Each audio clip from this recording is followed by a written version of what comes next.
तो भाई लोग कैसे हो आप लोग। तो स्वैलो डे स्टार के नेक्स्ट नोवेल के एपिसोड नंबर 227 में आपका स्वागत है। तो चलिए शुरू करते हैं, लेकिन इससे पहले अगर आपने मेरे चैनल को सब्सक्राइब नहीं किया तो सब्सक्राइब करके बेल आइकन दबाना ना भूलें।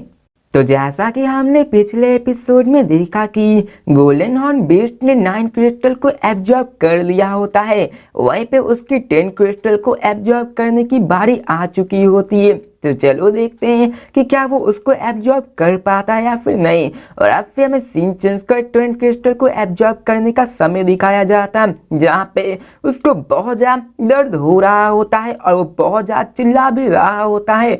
और इसी कारण लू फेंग के ह्यूमन बॉडी में भी फर्क पड़ रहा होता है, लेकिन तभी वहाँ पे 20 क्रिस्टल सफल हो जाता है। लू फेंग ने उसको आराम से एब्जॉर्ब कर लिया होता है और हम इसके क्लॉ को दिखाया जाता है, जिनमें काउंटलेस इन कार्बन बनी हुई होती है। और यहाँ पे वो फिर से अपने ओरिजिनल स्टेट में आ जाता है, जिसमें कि उसकी सारी दर्द खत्म हो जाती है और लू फेंग को राहत मिलती है। हमें गोल्डन हॉर्न बेस्ट को दिखाया जाता है, जो कि अभी ग्राउंड पे खड़े होते हैं। हमें लू फेंग को दिखाया जाता है, जहाँ पे वो बोलता है कि 10 क्रिस्टल को मैं जानता था कि इसको एब्जॉर्ब करना बहुत ही स्पेशल होगा, लेकिन मुझे नहीं पता था कि इसमें इतना ज़्यादा दर्द होगा।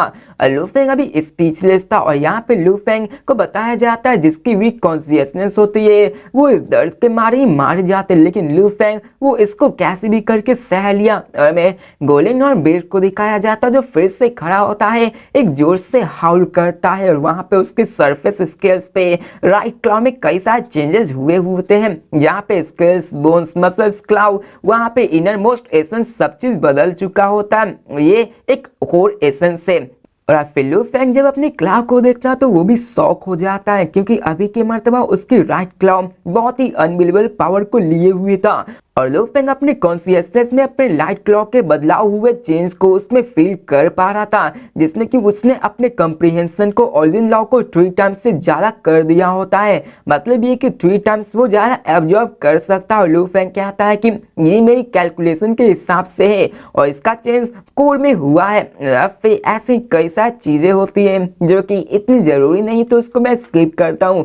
और लू फेंग कहता है कि इसकी पावर तो बहुत ज्यादा टेरिफाइंग है। यहाँ पे गोल्डन हॉर्न बेस्ट ने जब अपने राइट क्लॉ की शॉकवेव पैदा की थी तो वो पूरे माउंटेन को इजीली डिस्ट्रॉय कर रहे, और यहाँ पे फिर से बहुत लंबी चौड़ी आ जाती थी, उसको मैं स्किप करता हूँ। यहाँ पे लू फेंग सब चीजों के बारे में जानकर वो कहता है कि अभी के मर्तबा मैंने इसके सारे स्किल्स के बारे में नहीं पता किया है। मैंने अपने ट्विन क्रिस्टल एब्जॉर्ब करने के बाद फिर मुझे आगे पता ही नहीं चला, जबकि मर्तबा मैंने 10 क्रिस्टल को एब्जॉर्ब किया तो 3 से लेकर 10 के बीच में जो बदलाव हुआ उससे मैं उतनी ज्यादा भली भाई परिचित नहीं हो पाया। लेकिन यहाँ पे जब मैंने 10 क्रिस्टल को बदलाव किया तो उसी वक्त मुझे अपने टेरिफाइंग एबिलिटी का पता चला। लू फेंग में शौक होता है कि यहाँ पे गोल्डन हॉर्न बेस्ट की राइट क्लॉ की स्ट्रेंथ 10 टाइम्स ज्यादा बढ़ चुकी होती उसके फुल बॉडी स्ट्रेंथ की। और यहाँ पे लू फेंग क्या था कि मेरी मिशन चॉइस जो कि ब्लड रिवर वर्ल्ड में थी वो एक बहुत ही अच्छी चॉइस हो गई है। यहाँ पे मैंने 10 ब्लड रिवर क्रिस्टल को एब्जॉर्ब कर लिया है और यहाँ पे मेरी गोल्डन हॉर्न बेस्ट की प्रोफेशन बॉडी की स्ट्रेंथ डबल हो चुकी है। यहाँ पे लू फेंग फिर से एब्जॉर्ब करना स्टार्ट कर देता है, जहाँ पे लू फेंग कहता है कि यहाँ पे क्यों नहीं उसने 12 क्रिस्टल को एब्जॉर्ब किया है। चलो देखते हैं मेरी गोल्डन हॉर्न बेस्ट की बॉडी कितना ज्यादा ले सकती है। हमें सीन चेंज कर गोल्डन हॉर्न बेस्ट को दिखाया जाता है जो फिर से एक और क्रिस्टल को एब्जॉर्ब करने के लिए स्टार्ट हो जाता है। हमें 11 को दिखाया जाता है जिसमें भी दर्द हो रहा था, ये पिछले कंपैरिजन से वीकर था 10 से। और फिर लू फेंग उसको एब्जॉर्ब करने लगता है, ऐसे ही 10 को कर देता है, 11 को कर देता है, 12, 13, 14, 15 को भी कर लेता है। और यहाँ पे लू फेंग के पास क्रिस्टल खत्म हो जाता है। लू फेंग कहता है मुझे और भी क्रिस्टल चाहिए, मुझे और बहुत ज्यादा क्रिस्टल चाहिए। और यहाँ पे लू फेंग कहता है कि इतने सारे क्रिस्टल आखिर मुझे मिलेंगे कहाँ से, आखिर मैं इस जगह पे लाऊंगा कैसे। लू फेंग वहीं पे अपने ब्रॉन्ज आर्मर पे पहना हुआ चेयर पे बैठा हुआ सोच रहा था। वो कहता है कि क्यून्यू ने अपने ब्लड क्रिस्टल है और यहाँ पे मैं जितना चाहूँ उतना मांग सकता हूँ, लेकिन नॉर्मल वॉरियर वो इतने सारे एब्जॉर्ब नहीं कर सकते और मेरी भी एक लिमिट है। और इसके मर्तबा अगर मैंने उससे 1 या 2 ज्यादा मारा तो ये बहुत ज्यादा हो जाएगा, उसको मुझ पर शक हो जाएगा। लू फेंग कहता है फिर तो मेरे पास एक एक ही रास्ता है। लू फेंग को दिखाया जाता है जो कि सीधे 18 लेवल पे चला जाता है और वहाँ पे लू फेंग की मोसा क्लैन की बॉडी होती है जिसके बगल में ही सिल्वर व्हाइट पिरामिड होती है और वहाँ का कैबिन का डोर ओपन होता है। उनमें लू फेंग को दिखाया जाता है जो कि कंट्रोल रूम में आ जाता है और वहीं पे बाता की वॉइस आती है जो कि कंट्रोल रूम में होती है और कहती लू फेंग तुम यहाँ क्या कर रहे हो, आखिर तुम मोसा क्लैंसमैन की बॉडी को क्यों यूज कर रहे हो। तो यहाँ पे हमें लू फेंग को दिखाया जाता है जो कि अभी मोसा क्लैन में होता है। तो वो कहता है कि यहाँ पे अभी तुम चिंता मत करो, मैं यहाँ पे मोसा क्लैन के यूज कर रहा हूँ ताकि मैं क्रिस्टल को ले सकूँ। और यहाँ पे वो सारी कहानी सुना देता है जो कि उसके साथ हुआ ही है। और यहाँ पे बबाता उससे एक्साइटेड होकर पूछती कि यहाँ पे तुमने 15 को अलोन उसको एब्जॉर्ब कर लिया, फिर भी ये इतना इनफ नहीं है। और यहाँ पे वो कहती है कि 10 को ही एब्जॉर्ब करना हेवनली माना जाता है। और यहाँ पे वो कहता है कि अगर क्या हुआ कि तुमने और भी ज्यादा एब्जॉर्ब किया तो फिर हमें मोसा लू फेंग को दिखाया जाता है जहाँ पे वो कहता है हाँ, और वो कहता है कि मैं अभी ये सब तुम पे छोड़ रहा हूँ, यहाँ की cloud counter wine important treasure, यहाँ तक कि मोसा बॉडी मैं इसी में छोड़ रहा हूँ। यहाँ पे वो कहता है कि मेरी लाइफ कोई भी मेरी मोसा बॉडी में ही होगी। और यहाँ पे लू फेंग ने अपनी ह्यूमन बॉडी को वहीं पे छोड़ दिया होता है क्योंकि अगर उसकी ह्यूमन बॉडी भी कोई डिस्ट्रॉय हो जाती तो लू फेंग को उससे कुछ जरा सा भी फर्क नहीं पड़ता, बस उसकी थोड़ी सी एनर्जी लगती है और वो अपनी ह्यूमन बॉडी को फिर से क्रिएट कर सकता। और यहाँ पे लू फेंग कहता है कि जब तक मेरी कोर अनडैमेज रहेगी और मेरी तीनों बॉडी भी डिस्ट्रॉय क्यों ना हो जाए, वो फिर से रीजनरेट हो सकती है। तो बबाता उससे पूछती है कि तुमने जो कहा वो सही कहा, यहाँ पे तुम अपने मोसा क्लैन को यहाँ पे रख सकते हो। अगर बात कर सर्वाइवल की तो यहाँ पे मोसा बॉडी के पास ऑटोमन शिप है जो कि इसके लिए और ज्यादा सेफ हो जाती है। और फिर वो आगे क्या आती है तो फिर बताओ तुम आगे क्या प्रिपेयर करने वाले हो। तो लू फेंग स्माइल देते हुए कहता है कि मैं करने वाला हूँ हंटिंग। और यहाँ पे वो कहता है ब्लड रिवर में कंटिनेंट में एंडलेस बंदे मौजूद है जिनमें कि कई सारे वर्ल्ड मौजूद है, वहाँ पे कई सारे सेक्टर लॉर्ड बंदे इन सारे वर्ल्ड को कंट्रोल करते हैं। और यहाँ पे सिटीजन भी यहाँ पे मिलियंस सब में मौजूद है। और यहाँ पे वो कहता है कि यहाँ पे सेक्टर लॉर्ड भी कई सारे, वहीं पे डोमेन लॉर्ड भी 100 टाइम्स ज्यादा है सेक्टर लॉर्ड के और इनकी संख्या तो और भी ज्यादा शॉकिंग है। फिर वो आगे कहता है कि यहाँ पे इस कंटिनेंट में कई सारे लोग हर रोज मारे जाते हैं, यहाँ तक कि कई सारे डोमेन लॉर्ड के बंदे भी यहाँ पे मारे जाते हैं। वो कहता है कि मुझे करना है तो मुझे सीक्रेटली कई सारे कुछ डोमेन लॉर्ड के बंदे को हंट करना पड़ेगा। और यहाँ पे वो कहता है कि मुझे ज्यादा मारने की जरूरत नहीं है, यहाँ पे मैं एक एक करके मारूंगा सबको। और यहाँ पे वो कहता है कि अभी के मर्तबा मैं उन सारे डोमेन लॉर्ड से एक एक क्रिस्टल को पा सकता हूँ। और यहाँ पे हजारों की संख्या में डोमेन लॉर्ड के बंदे हैं और जैसे जैसे मैं उन सबको मारूंगा तो मैं आराम से 10,000 ब्लड रिवर क्रिस्टल को पा लूंगा। और यहाँ पे मोसा क्लैन लू फेंग कहता है कि मुझे पता है कि पॉसिबल है, यहाँ पे 10,000 क्रिस्टल मेरे लिए बहुत ज्यादा होंगी। फिर में बबाता को दिखाया जाता है जो ये सुनकर हंसने लगते हुए कहते हैं कि 10,000 ये तो बहुत ज्यादा है, ये तो बहुत ही मजा आने वाला है। वो कहती है कि तुम्हें अपने strongest universe assassination clan power को यूज करना है, तो चलो देखते हैं कि ये कैसे होने वाला है। फिर यहाँ पे लू फेंग अपने हंट को स्टार्ट कर देता है। लू फेंग कहता है कि मुझे अपनी सीक्रेटली हंटिंग करना होगा, किसी को भी इसके बारे में पता नहीं चलना होगा। और फिर वो आगे मेटेरॉइड की तरफ निकल जाता है। और रास्ते में सीन चेंज का ब्लड रिवर कॉन्टिनेंट टियान्यू सिटी जो कि एक एंशिएंट सिटी होता है 1 बिलियन किलोमीटर उस एंशिएंट गॉड ड्यून से दूर में होता है। और फिर हमें सीन चेंज का टियान्यू सिटी लीडर मैंसन का सीन दिखाया जाता है जहाँ पे सिटी मैंसन के बाहर ही कई सारे लोग आए हुए होते हैं। वहाँ पे ग्रीन स्किन मैन को दिखाया जाता है जो कहता है तुम्हारी इतनी हिम्मत जो तुम मेरी टेरिटरी में आके मुझसे चैलेंज करने की देरी कर रहे हो, तुम अपने मौत को देख रहे हो। और वो कहता है कि अगर तुम्हें अभी पछतावा भी हो रहा होगा तो ये बहुत ही लेट हो गया है। और वो कहता है जाओ और यहाँ पे मोजी को ऑर्डर दो कि मोजी फैमिली लीडर को यहाँ पे लाया जा सके। हमें वहाँ पे ऐसे ही कई सारे बंदे को दिखाया जाता है जहाँ पे दो फैमिली में आज लड़ाई होने वाली थी और यहाँ पे वो सभी एक दूसरे से हंट करने वाले थे। और अब फिर वहाँ पे जनरल भी था, वहाँ पे ऐसे उनमें बातें और झगड़े होने लगती है। हमें लू फेंग को दिखाया जाता है जो कि अपने मोसा क्लैन की बॉडी में होता है, वहीं के भीड़ भाड़ में रह के वो ये सारी बातें सुन रहा होता है। लू फेंग तो कहता है ये तो बहुत ही इंटरेस्टिंग होने वाला है। लू फेंग बिना किसी ट्रेस के क्राउड से गायब होके लीडर मेंशन के अंदर चला जाता है। हमें सीन चेंज कर सिटी लीडर मेंशन के 7 स्टोरी लग्जरियस पैलेस को दिखाया जाता है जहाँ पे 2 ब्यूटीफुल स्किल्ड वुमेन उसकी मसाज कर रही होती है और यहाँ पे वो बंदा जो कि सिटी लीडर होता है वहाँ पे वो मसाज करवा रहा होता है। फिर यहाँ पे वो ऐसे ही कर रही होती है, यहाँ पे वो दोनों लेडी को रिझाने की कोशिश करता है और यहाँ पे वो ऐसे ही मजे ले रहा होता है। लेकिन तभी वहाँ पे 3 लाइट फ्लैश होती है जो कि आके उन तीनों को एक ही झटके में मार देती है। हमें उस आदमी को दिखाया जाता है जो कि सिटी लीडर होता है और वो क्या था कि क्या मैं मर चुका हूँ, ये कैसे हो सकता है। और उस इंसान को फील होता है कि उसकी लाइफ को टूटकर बिखर चुकी है और वो बहुत ज़्यादा शॉकिंग होता है और उसको समझ में भी नहीं आया होता है। यहाँ पे वो तीनों वहीं पे मारे जा जाते हैं। हमें लू फेंग को दिखाया जाता है जो कि उसके बेड के ही बगल में होता है और वो क्या था, ये कैसा घटिया डोमेन लॉर्ड का बंदा है। ये तो प्योर लक के बारे में होगा कि ये एक डोमेन लॉर्ड का बंदा हो चुका है, नहीं तो इस तरह का नीच किस्म का आदमी कभी भी डोमेन लॉर्ड का बंदा नहीं बन सकता। या तो इसका बैकग्राउंड बड़ा होगा या फिर इसे कोई ट्रेजर मिला होगा जिसके मर्तबा ये ऐसा कर सकता हो। क्या था कि चलो इसके बाद ज्यादा क्रिस्टल होने की संभावना हो सकती है। लू फेंग उसको चेक करता है जिसमें से लू फेंग को 2 क्रिस्टल मिलता है और लू फेंग कहता है इतना भी बुरा नहीं है, मेरी स्टार्ट अच्छी हो चुकी है। और लू फेंग वहाँ पे उन तीनों बॉडीज को अपने अंदर रख लेता है स्पेस रिंग में और यहाँ पे वो पूरी तरह से पूरे एविडेंस को डिस्ट्रॉय करने की सोच आता है। फिर लू फेंग वहाँ पे एक मिराज की तरफ गायब हो जाता है और लू फेंग 18 क्लाउड लेवल में आ चुका होता है। फिर से वो अपने ऑटोमन शिप में फ्लाई करके दूसरे ब्लड रिवर कॉन्टिनेंट की ओर निकल जाता है। और यहाँ पे हमें बताया जाता है कि यहाँ पे लू फेंग एक पर्सन को मारने के बाद अपनी लोकेशन बहुत ही जल्दी चेंज कर लेता है। वो अभी बहुत ही कॉशियस था, वो किसी तरह का खतरा नहीं लेना चाहता था। और अब फिर हमें सीन चेंज कर वही सेक्टर लॉर्ड को बंदे को दिखाया जाता है जो कि लू फेंग पे नजर बनाए रख रहे थे कि लू फेंग कहीं खतरे में तो नहीं है।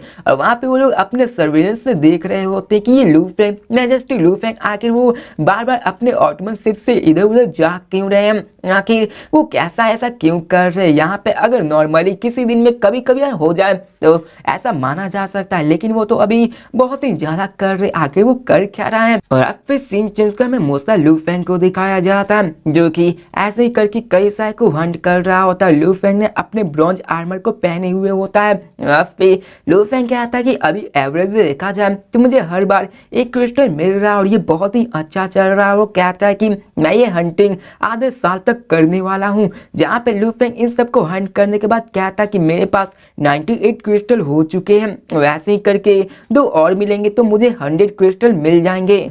अब यहाँ पे लू फेंग तो अपने एंशिएंट गॉड रून्स में अपने ह्यूमन बॉडी के टर्फा में बहुत ही रिलैक्स होता है क्योंकि वो जानता है कि वो डिस्ट्रॉय भी हो गया तो उसे कुछ नहीं होगा। और अब फिर लू फेंग कहता है चलो अपने 100 क्रिस्टल को एक्वायर करते हैं। और फिर वो आगे जाके एक और सिटी लीडर 3 स्टोरी मैंशन में जाता है जहाँ पे एक बंदा अपने ट्रेनिंग रूम में होता है। लू फेंग उसको मार के अपने 2 क्रिस्टल को और ले लेता है जिसके मर्तबा लू फेंग के पास 100 क्रिस्टल हो जाता है। और लू फेंग वहाँ पे बिना निशान छोड़े आसमान में बढ़ जाता है, अपने ऑटोमन शिप को लेकर वहाँ से निकल जाता है। फिर हमें सीन चेंज कर कंट्रोल रूम ऑटोमन शिप को दिखाया जाता है जहाँ पे लू फेंग सोफा पे बड़ी आराम से बैठकर हंस रहा होता है और कहता है एक्सटर्नल सिमुलेशन 100%। वहाँ पे चारों तरफ अंदर बाहर का सीन दिखाने लगता है। फिर हमें दिखाया जाता है बवाता को जहाँ पे बवाता उससे कहती लू फेंग तुमने प्रीवियसली 30 क्रिस्टल को एब्जॉर्ब कर लिया, आके तुम इस बार कितने क्रिस्टल को एब्जॉर्ब करने वाले हो। यहाँ पे हमें बता दिया जाता है कि गोल्डन हॉर्न बीस्ट ने वहाँ पे हंटिंग के दरमियान ही 30 क्रिस्टल को भी एब्जॉर्ब कर लिया होता है। लू फेंग को दिखाया जाता है जो कहता है कि मैंने अभी इस बार 25 को एब्जॉर्ब करने वाला हूँ। अब यहाँ पे हमें बताया जाता है कि एंशिएंट गॉड रून में लू फेंग ने 15 को ऑलरेडी एब्जॉर्ब कर लिया होता है। वहीं पे उसने 30 क्रिस्टल को 2 बार एब्जॉर्ब किया होता है जिसके मतलब टोटल 75 क्रिस्टल को एब्जॉर्ब कर लिया है। और आज लू फेंग ने 25 को एब्जॉर्ब करके टोटल 100 को एब्जॉर्ब करने का ठान लिया होता है। वहाँ पे बवाता उससे पूछती है कि इतना दर्द क्या तुम सहने वाले हो। और अफवे में लू फेंग को दिखाया जाता है जो कहता है दर्द ये तो मैं सहने वाला हूँ। यहाँ पे वो कहता है कि जब मैंने 10 क्रिस्टल को एब्जॉर्ब किया था तो वो बहुत ज्यादा पेनफुल था और यहाँ पे गोल्डन हॉर्न बेस्ट उसको नहीं सह पा रही थी और मेरी दोनों बॉडीज को भी ये दोनों दर्द महसूस हो रहा था। और जबकि मर्तबा मैंने 11 क्रिस्टल को एब्जॉर्ब किया तो वो उतना दर्द नहीं हुआ। और जब मैं ऐसे ही एब्जॉर्ब करता गया और जब तक मैं 72 को हिट नहीं किया, वहाँ पे वो लेवल ऑफ पेन जो कि मुझे टेंट में लगा था वो नहीं हुआ था। और वो क्या था कि मैंने अभी 75 को एब्जॉर्ब कर लिया हूँ, जिसके मर्तबा मुझे पूरी तरह से आरामदेह है। वो क्या था कि मैं आज 76 टू 100 को एब्जॉर्ब करने वाला। मुझे गेस है कि इसका दर्द पहले के टाइम से और भी ज़्यादा होने वाला है। यहाँ पे लिटिल डेमन उससे वार्न करती है कि ये दर्द बहुत ज़्यादा होने वाला है और अगर तुम इसे नहीं सह सकते हो तो इसे कई दिनों में स्प्लिट कर लेना, मतलब एक दिन कुछ करना एक दिन कुछ और करना। तो लू फेंग को भी दिखाया जाता है जो कहता है कोई प्रॉब्लम नहीं। वो कहता है ये थोड़ा सा दर्द है, मैं उसे सह सकता हूँ।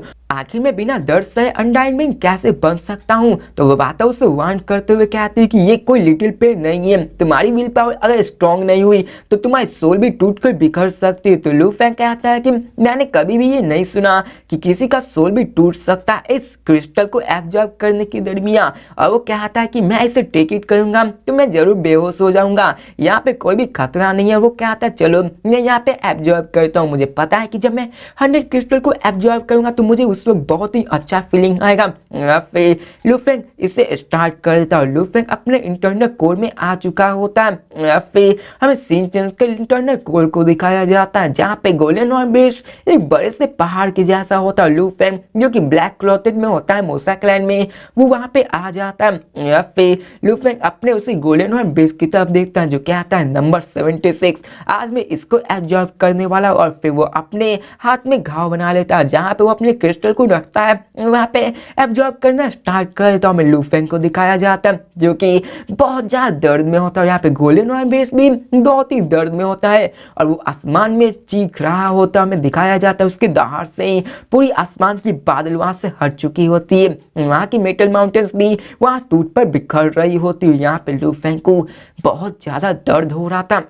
फिर हमें लू फेंग को दिखाया जाता है जहाँ पे उसने उसको एब्जॉर्ब कर लिया होता है। वो कहता है कि मुझे अभी थोड़ा सा आराम मिल रहा है। फिर लू फेंग ऐसे ही करके सबको स्टार्ट कर देता है, सबको एब्जॉर्ब करना कर देता है। फिर लू फेंग 77 को एब्जॉर्ब करता है, 78, 79, 80 और यहाँ पे लू फेंग हर बार बहुत ज़्यादा दर्द को सह रहा होता है। और फिर 86, 87, 88 यहाँ पे हमें सीन चेंज कर ancient god runes training room huge pit को दिखाया जाता है जहाँ पे लू फेंग की पूरी बॉडी जो कि ड्रेस्ड ब्रॉन्ज आर्मर में होती है, उसकी 10 फिंगर्स ऐसा लग रहा था जैसे उसे पत्थर से कुचल दिया गया हो। यहाँ पे वो सब चीज उसको बहुत ज्यादा दर्द हो रहा था और लू फेंग भी दर्द से चिढ़ा रहा था। हमें लू फेंग को दिखाया जाता जिससे वो दर्द सहा नहीं जा रहा था। ऐसा लग रहा था कि उसकी पूरी सोल उसकी पूरी बॉडी बॉयल अप हो रही थी। लू फेंग ऐसे उसको दर्द को सह रहा था लेकिन फाइनली उसने इसे कर दिया होता। और यहाँ पे लू फेंग कहता है कि मैं यहाँ पे हजारों दफा मर चुका हूँ क्योंकि वर्चुअल यूनिवर्स में जो कि 100% सिमुलेशन होती है वहाँ भी जो दर्द होता है मरने का वो रियल होता है, लेकिन अभी के मर्तबा जिस दर्द को मैं सह रहा हूँ उसका एक फ्रैक्शन भी नहीं है। यहाँ पे मुझे बहुत ज्यादा दर्द हो रहा है। लू फेंग कहता है कि यहाँ पे मेरी प्राइमरी बॉडी जो कि ह्यूमन बॉडी उसको इतना सहना पड़ रहा है तो पता नहीं आखिर में गोल्डन हॉर्न बेस कितना सह रहा होगा। और यहाँ पे लू फेंग इन्हीं सब के बारे में सोच रहा होता है। वो कहता कि मैं 90 को पहले ही कर चुका हूँ, क्या मुझे और भी कंटिन्यू करना चाहिए। लू फेंग इसके आगे के दर्द के बारे में सोच रहा था जो कि बहुत ज्यादा होने वाला था और यहाँ पे लू फेंग इससे बेहोश भी हो सकता था, लेकिन लू फेंग को ये पता नहीं था कि वो बेहोश होगा तो उसके साथ क्या होगा। क्या इसका मतलब यही हुआ कि उसके क्रिस्टल का एब्जॉर्प्शन फेल हो गया या फिर नहीं। या फिर हमें सीन चेंज को उसे ट्रिलियन अवे स्पेस में दिखाया जाता है जहाँ पे ऑटमन रेस वहाँ पे फ्लाई कर रहा होता, उसके चारों तरफ एक क्रिस्टल कोर रिवॉल्व कर रहा होता है। और हमें सीन चेंज कर इंटरनल वर्ल्ड का सीन दिखाया जाता है जहाँ पे लू फेंग 91 को एब्जॉर्ब करने वाला था और फिर लू फेंग उसी प्रोसेस के दरमियान golden horn based right claw में उसको एब्जॉर्ब करना शुरू कर देता है और यहाँ पे उसे फिर से बहुत ज्यादा दर्द होने लगता है और यहाँ के उसके मुंह से भी फ्रेश ब्लड निकलने लगता है। लू फेंग बहुत जोर से चिल्लाने लगता है। इस 91 के क्रिस्टल बाकी सबसे बहुत ज्यादा मजबूत थी और अभी के मर्तबा लू फेंग से ये सहा नहीं जा रहा था। और लू फेंग कहता कि क्या मैं इससे मरने वाला हूँ, लेकिन लू फेंग कहता है कि मुझे कैसे भी करके इसको सहना होगा और लू फेंग उसे पागलों की तरह सह रहा होता है, उसे कैसे भी करके एब्जॉर्ब कर लेता है। और 91 इसको पास करता है। लू फेंग 90 सेकंड की तरफ बढ़ता है। लू फेंग सोचता है कि चलो मैं इसे देखता हूँ, क्या मैं इससे सक्सेस हो पाता हूँ या फिर नहीं। लू फेंग अपनी 90 सेकंड क्रिस्टल को एब्जॉर्ब करना शुरू कर देता है। इसमें भी उससे दर्द होता है लेकिन इसमें वो पास हो जाता है। और फिर लू फेंग क्या आता है, क्या मुझे 93rd क्रिस्टल को एब्जॉर्ब करना शुरू कर देना चाहिए या फिर नहीं, लेकिन फिर भी वो रुकता नहीं और 93 क्रिस्टल को भी एब्जॉर्ब करना शुरू कर देता है। लेकिन अभी के मर्तबा यहाँ पे लू फेंग उसको सह नहीं पाता। उसकी विल पावर अभी इतनी स्ट्रांग नहीं थी कि वो 93 क्रिस्टल को एब्जॉर्ब कर पाता। में दिखाया जाता है लू फेंग की कॉन्शियसनेस वहीं पे ड्रिफ्ट होती है। लू फेंग की तीनों बॉडी वहां बेहोश हो जाती है। यहाँ पे 93rd ब्लड रिवर क्रिस्टल एक फेलियर की तरह देखा जा सकता है। हमें बेहोशी की हालत में दिखाया जाता है और यहाँ पे फिर से लू फेंग अपनी कॉन्शियसनेस को गेन करता है थोड़ी देर बेहोश रहने के बाद। और अब फिर में लू फेंग को दिखाया जाता है जो कहता है कि मैं फेल हो गया, मैं एक्चुअली फेल हो गया। मैं जानता था कि ये 100 तक पहुंचना बहुत ज़्यादा डिफिकल्ट था और मैंने ये एक्सेप्ट नहीं किया था कि मैं 93rd में ही आके फेल हो जाऊंगा। और यहाँ पे वो कहता है कि मेरी किल पावर अभी और बहुत ज़्यादा स्ट्रॉन्ग और पावरफुल है और जो मुझे दर्द मिला था वो भी बहुत ज़्यादा इंटेंस है। अभी के मर्तबा देखा जाए तो मुझे अपनी विल पावर को और भी ज़्यादा स्ट्रॉन्ग होगा। यहाँ पे हमें बताया जाता है कि लू फेंग अभी गलत था। यहाँ पे विल पावर ही सब कुछ नहीं थी। जैसा कि देखा जाए एब्सोल्यूट जीनियस जो कि 12 ईयर्स में अनडाइंग श्राइन में हुआ है वो भी ब्लड गॉड, बाकी वो बहुत जल्द शॉर्ट टाइम में अनडाइंग बिंग बन सकता है। अगर वो चाहे तो उसकी विल पावर कंपैरिजन की जाए लू फेंग से तो उसके बराबर हो सकती है, लेकिन उसकी भी विल पावर लू फेंग से अभी पीछे हो गई है। और यहाँ पे ट्रू रीजन यही है कि यहाँ पे जितने भी लोग एब्जॉर्ब करते जाते हैं उस क्रिस्टल को, यहाँ पे 10 क्रिस्टल को एब्जॉर्ब करने के बाद उन सबको और ज्यादा हार्श कंडीशन लगने वाला था। लू फेंग इसे क्या उन सब में पीछे हो गया तो लू फेंग अभी और भी पावरफुल बनना होगा और लू फेंग को इसमें बहुत ही समय लगने वाला है। और अब फिर हमें लू फेंग को दिखाया जाता है जो कि फिर से अपने 93rd क्रिस्टल को एब्जॉर्ब करने की ट्राई करता है। और वहाँ पे लू फेंग को फिर से बहुत ज़्यादा पेन होने लगता है लेकिन फिर भी लू फेंग फिर से एक बार अपने कॉन्शियसनेस को लॉस्ट कर लेता है। वहीं पे लू फेंग फिर से इसमें फेल हो जाता है। वहाँ पे हमें कंट्रोल रूम ऑटोमन शिप को दिखाया जाता है जहाँ की वो क्रिस्टल बॉल उसके चारों तरफ रिवॉल्व कर रही होती है। उसी के सरफेस पे गोल्डन इनकार्विंग बनी हुई होती है और बीच में उसी क्रिस्टल के बगल से लू फेंग की बॉडी हो जाती है। और लू फेंग कहता है मैं फिर से फेल हो गया। फिर बबाता उससे कहता है कि आखिर कैसा गया लू फेंग और हमें यहाँ पे बबाता को दिखाया जाता है जहाँ पे लू फेंग इसको सारी प्रोसेस बता देता है। तो बबाता उसे कहते हैं कि अभी तुम्हारी विल पावर उतनी नहीं, इसी के मर्तबा तुम उसको एब्जॉर्ब नहीं कर पा रहे हो। और यहाँ पे वो बहुत ही लंबी चौड़ी थ्योरी बताती जो कि मैंने आपको पहले ही बता दिया। और लू फेंग भी इस थ्योरी को समझ जाता है कि यहाँ पे एब्जॉर्प्शन के बाद किलिंग और विल पावर ये बहुत ही बढ़ जाती है, लेकिन अगर ये दूसरे पार्ट्स में देखा जाए तो वहाँ की विल पावर भी इंक्रीज हो जाती है। हमें लू फेंग को दिखाया जाता है जो कहता है कि लकली मेरे पास ब्लड रिवर क्रिस्टल है जिसे कि मैंने अपने राइट क्लॉ में रखा है। यहाँ पे वो कहता है कि मेरी राइट क्लॉ अभी के मर्तबा मेरी ट्रम्प कार्ड बनेगी क्योंकि लू फेंग ने जितने भी क्रिस्टल को एब्जॉर्ब किया होता है उसकी पावर राइट क्लॉ में आ चुकी थी और लू फेंग की राइट क्लॉ भी बहुत ज्यादा पावरफुल हो चुकी थी। और लू फेंग इससे आराम से 7 से 8 टाइम्स ज्यादा पावरफुल हो गया था अपने राइट क्लॉ के मामले में और उसी से अपने अटैक को करके आराम से किसी को भी मार सकता है। लू फेंग को दिखाया जाता है जो कहता है मुझे ज्यादा लालची नहीं होना चाहिए, अभी मैं फेल हो गया हूं लेकिन एक समय ऐसा भी आएगा कि मैं 100 क्रिस्टल को एब्जॉर्ब कर लूंगा और मेरे पास 100 क्रिस्टल एब्जॉर्ब करने की भी फीलिंग आ जाएगी और जब जाके मेरी रेड इनकमिंग परफेक्ट हो जाएगी। लू फेंग इन्हीं सब के बारे में सोचने लगता है और अब फिर लू फेंग कहता है मुझे कंटिन्यू करना चाहिए। और यहाँ पे तीनों बॉडीज लू फेंग की वो अपने ट्रेनिंग में लगे हुए थे। फिर लू फेंग इन सब के बारे में सोचता कि आगे उसे क्या करना चाहिए। तो भाई लोग इसी के साथ ये वीडियो भी खत्म होती है। तो मिलते हैं नेक्स्ट वीडियो में और देखते हैं कि आगे लू फेंग क्या करने वाला है और लू फेंग कितने समय में इस ब्लड रिवर क्रिस्टल को एब्जॉर्ब कर पाता है और लू फेंग अपने वापस जाके क्या करने वाला है। क्या लू फेंग अपनी ह्यूमन बॉडी के पास वापस जाएगा या फिर नहीं। तो चलो इन्हीं सब सवालों के जवाब जानते। तो मिलते हैं नेक्स्ट वीडियो में, तब तक के लिए बाय।